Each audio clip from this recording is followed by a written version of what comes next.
Hello guys, good day. This is Second Mate Christian. In this video, share ko sa inyo some operations of our radar, which already ARPA. So, I'm now in a crossing situation.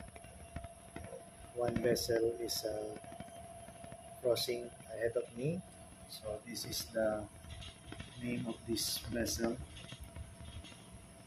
So, Naval Ace, bearing range, course over ground, speed over ground, CPA, PCPA, bow crossing range, and bow crossing time. So, may mga data na lahat yan. Then, first, we check what is been stated in the call reg. So, I just get the book. According to rule number 15, crossing situation, if two power-driven vessels are crossing so as to involve risk of collision, the vessel which has the other on her own starboard side shall keep out of the way and shall, if the circumstances of the case admit, avoid crossing ahead of the other vessel. So now, as you can see, dahil siya yung nasa starboard side ko, so ako ngayon yung dapat umiwas sa kanya as per the rule. So makita nyo na ito yung aking course line na aking sinusundan kanina, at dahil may risk of collision kanina, nag-alter ako to starboard para mag-give way sa kanya.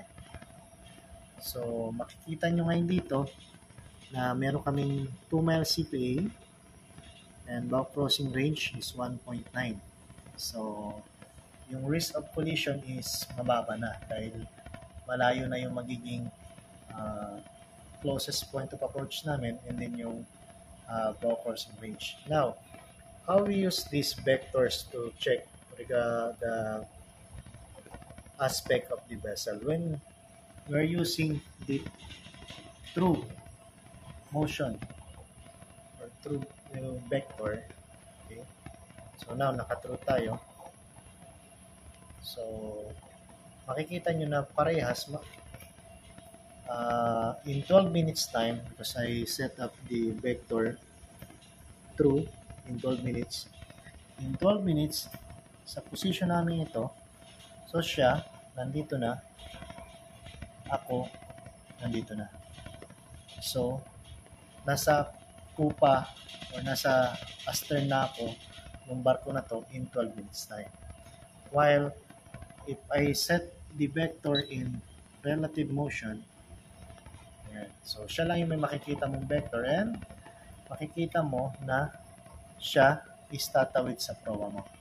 So, dahil ang ating radar ARPA is mainly or primary used for collision avoidance, when using the vector, makikita mo na agad kung saan kayo at saan yung target nyo pupunta kung gagamitin mo yung true vector. And when you're using the relative vector, ayan, so makikita mo naman kung saan siya dadaan, either sa proa mo or sa pupa.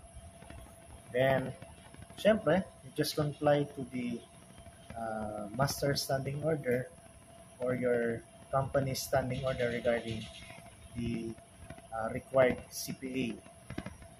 Then, also here, the details ng target mo, makikita mo agad, the CPA is 2 nautical miles, so malayo na yan. And bow crossing range 1.9, so malayo na rin. Then, makikita mo rito na kapag yung VCR niya is negative, so it signifies na sa pupa dadaan yung barko. So, siyempre, libre ka na. So, that's it for today. So, hope may natutunan kayo. Thank you guys.